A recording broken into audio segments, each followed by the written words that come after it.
H. G. Wells, The Diamond Maker. Published in 1895. Some business had detained me in Chancery Lane 9 in the evening, and thereafter, having some inkling of a headache, I was disinclined either for entertainment or further work. So much of the sky as the high cliffs of that narrow canon of traffic left visible spoke of a serene night, and I determined to make my way down to the embankment, and rest my eyes and cool my head by watching the variegated lights upon the river. Beyond comparison, the night is the best time for this place. A merciful darkness hides the dirt of the waters, and the lights of this transitional age, red glaring orange, gas yellow, and electric white, are set in shadowy outlines of every possible shade between gray and deep purple. Through the arches of Waterloo Bridge 100 points of light mark the sweep of the embankment, and above its parapet rise the towers of Westminster, warm gray against the starlight. The black river goes by with only a rare ripple breaking its silence, and disturbing the reflections of the lights that swim upon its surface. "A warm night," said a voice at my side. I turned my head, and saw the profile of a man who was leaning over the parapet beside me. It was a refined face, not unhandsome, though pinched and pale enough, and the coat collar turned up and pinned round the throat marked his status in life as sharply as a uniform. I felt I was committed to the price of a bed and breakfast if I answered him. I looked at him curiously. Would he have anything to tell me worth the money, or was he the common incapable even of telling his own story? There was a quality of intelligence in his forehead and eyes, and a certain tremulousness in his nether lip that decided me. "Very warm," said I, "but not too warm for us here." "No," he said, still looking across the water, "it is pleasant enough here. Just now. It is good," he continued after a pause, "to find anything so restful as this in London. After one has been fretting about business all day, about getting on, meeting obligations, and parrying dangers, I do not know what one would do if it were not for such pacific corners." He spoke with long pauses between the sentences. "You must know a little of the irksome labor of the world, or you would not be here. But I doubt if you can be so brain-weary and footsore as I am. Bah! Sometimes I doubt if the game is worth the candle. I feel inclined to throw the whole thing over, name, wealth and position, and take to some modest trade. But I know if I abandoned my ambition, hardly as she uses me, I should have nothing but remorse left for the rest of my days." He became silent. I looked at him in astonishment. If ever I saw a man hopelessly hard up, it was the man in front of me. He was ragged and he was dirty, unshaven and unkempt. He looked as though he had been left in a dustbin for a week. And he was talking to me of the irksome worries of a large business. I almost laughed outright. Either he was mad or playing a sorry jest on his own poverty. "If high aims and high positions," said I, "have their drawbacks of hard work and anxiety, they have their compensations. Influence, the power of doing good, of assisting those weaker and poorer than ourselves, and there is even a certain gratification in display." My banter under the circumstances was in very vile taste. I spoke on the spur of the contrast of his appearance and speech. I was sorry even while I was speaking. He turned a haggard but very composed face upon me. Said he, "I forgot myself. Of course you would not understand." He measured me for a moment. "No doubt it is very absurd. You will not believe me even when I tell you, so that it is fairly safe to tell you. And it will be a comfort to tell someone. I really have a big business in hand, a very big business. But there are troubles just now. The fact is, I make diamonds." "I suppose," said I, "you are out of work just at present?" "I am sick of being disbelieved," he said impatiently, and suddenly unbuttoning his wretched coat he pulled out a little canvas bag that was hanging by a cord round his neck. From this he produced a brown pebble. "I wonder if you know enough to know what that is?" He handed it to me. Now, a year or so ago, I had occupied my leisure in taking a London science degree, so that I have a smattering of physics and mineralogy. The thing was not unlike an uncut diamond of the darker sort, though far too large, being almost as big as the top of my thumb. I took it, and saw it had the form of a regular octahedron, with the curved faces peculiar to the most precious of minerals. I took out my penknife and tried to scratch it, vainly. Leaning forward towards the gas lamp, I tried the thing on my watch glass, and scored a white line across that with the greatest ease. I looked at my interlocutor with rising curiosity. It certainly is rather like a diamond. But, if so, it is a behemoth of diamonds. Where did you get it? I tell you I made it, he said. Give it back to me. He replaced it hastily and buttoned his jacket. I will sell it you for £100, he suddenly whispered eagerly. With that my suspicions returned. The thing might, after all, be merely a lump of that almost equally hard substance, corundum, with an accidental resemblance in shape to the diamond. Or if it was a diamond, how came he by it, and why should he offer it at £100? We looked into one another's eyes. He seemed eager, but honestly eager. At that moment I believed it was a diamond he was trying to sell. Yet I am a poor man, £100 would leave a visible gap in my fortunes, and no sane man would buy a diamond by gaslight from a ragged tramp on his personal warranty only. Still, a diamond that size conjured up a vision of many thousands of pounds. Then, thought I, such a stone could scarcely exist without being mentioned in every book on gems, and again I called to mind the stories of contraband and light-fingered Kaffirs at the Cape. I put the question of purchase on one side. How did you get it? Said I made it. I had heard something of Moissa, but I knew his artificial diamonds were very small. I shook my head. You seem to know something of this kind of thing. I will tell you a little about myself. Perhaps then you may think better of the purchase. He turned round with his back to the river, and put his hands in his pockets. He sighed. I know you will not believe me. Diamonds, he began, and as he spoke his voice lost its faint flavor of the tramp and assumed something of the easy tone of an educated man, are to be made by throwing carbon out of combination in a suitable flux and under a suitable pressure. The carbon crystallizes out, not as black lead or charcoal powder, but as small diamonds.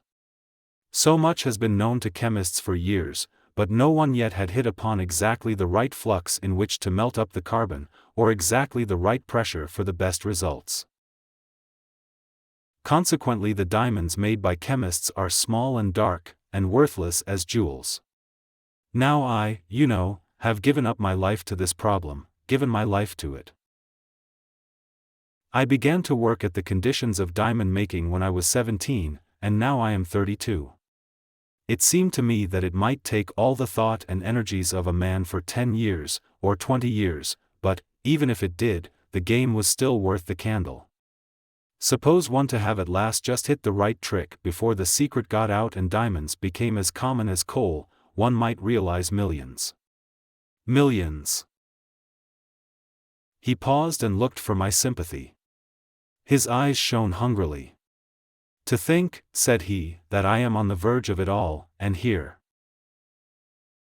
I had, he proceeded, about £1,000 when I was 21, and this, I thought, eked out by a little teaching, would keep my researches going. A year or two was spent in study, at Berlin chiefly, and then I continued on my own account. The trouble was the secrecy.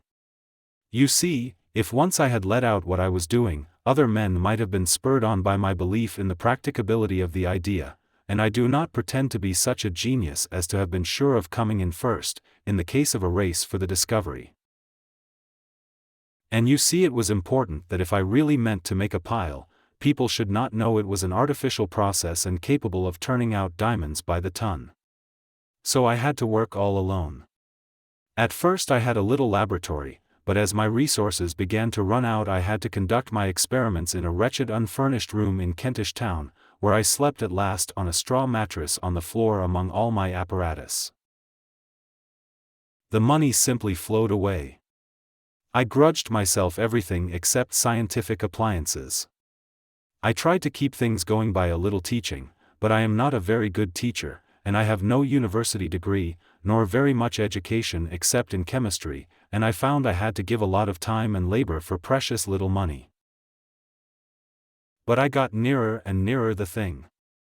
3 years ago I settled the problem of the composition of the flux, and got near the pressure by putting this flux of mine and a certain carbon composition into a closed-up gun barrel, filling up with water, sealing tightly, and heating. He paused. Rather risky, said I. Yes. It burst, and smashed all my windows and a lot of my apparatus, but I got a kind of diamond powder nevertheless.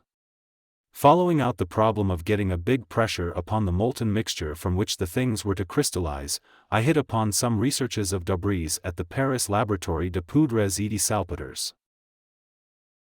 He exploded dynamite in a tightly screwed steel cylinder, too strong to burst, and I found he could crush rocks into a muck not unlike the South African bed in which diamonds are found.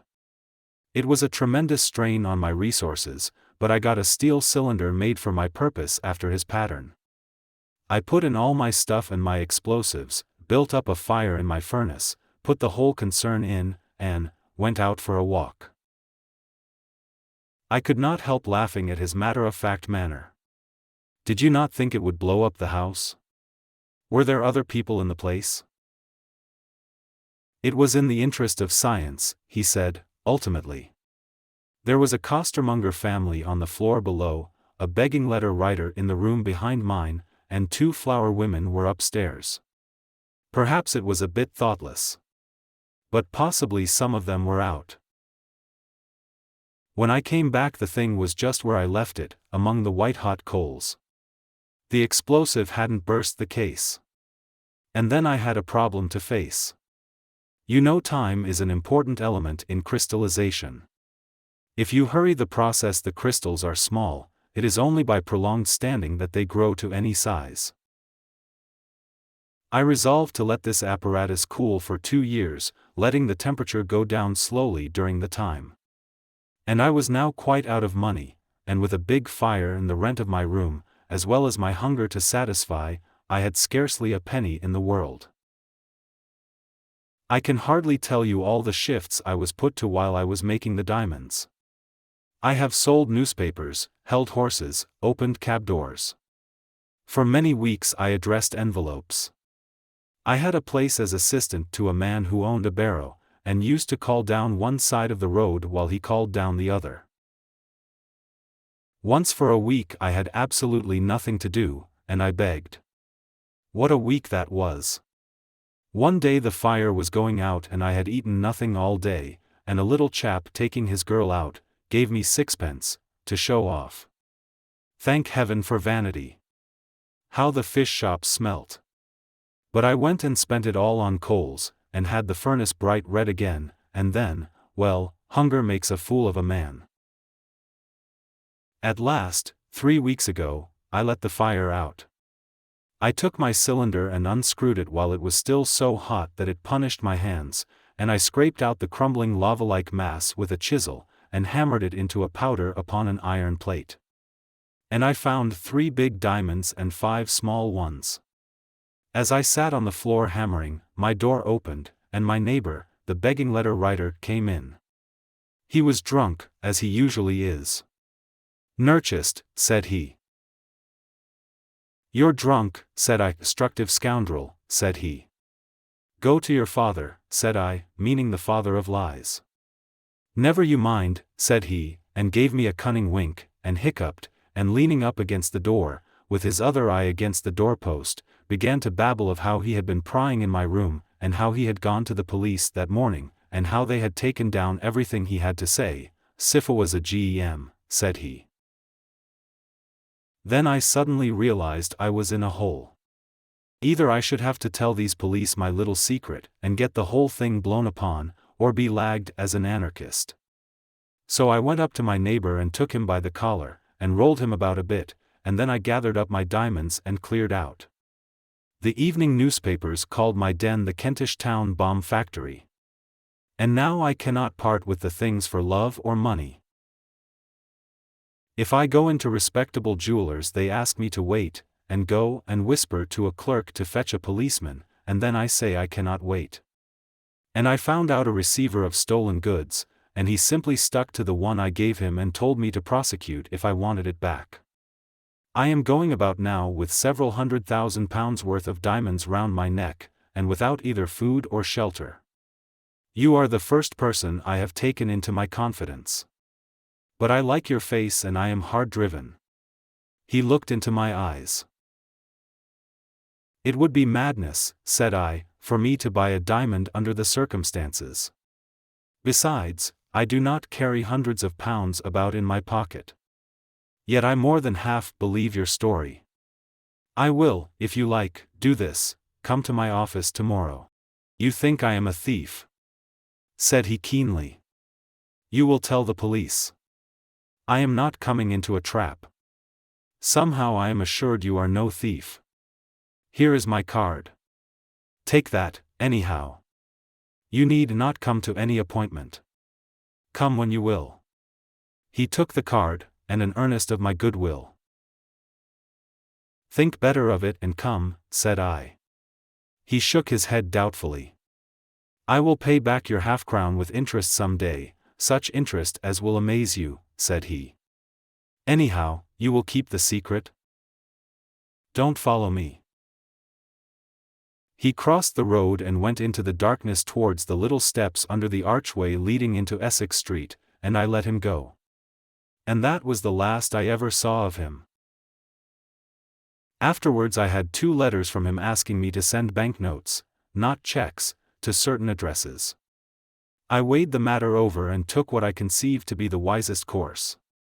Once he called upon me when I was out. My urchin described him as a very thin, dirty, and ragged man, with a dreadful cough. He left no message. That was the finish of him so far as my story goes. I wonder sometimes what has become of him. Was he an ingenious monomaniac, or a fraudulent dealer in pebbles, or has he really made diamonds as he asserted? The latter is just sufficiently credible to make me think at times that I have missed the most brilliant opportunity of my life. He may of course be dead, and his diamonds carelessly thrown aside. One, I repeat, was almost as big as my thumb. Or he may be still wandering about trying to sell the things. It is just possible he may yet emerge upon society, and, passing athwart my heavens in the serene altitude sacred to the wealthy and the well-advertised, reproach me silently for my want of enterprise. I sometimes think I might at least have risked £5.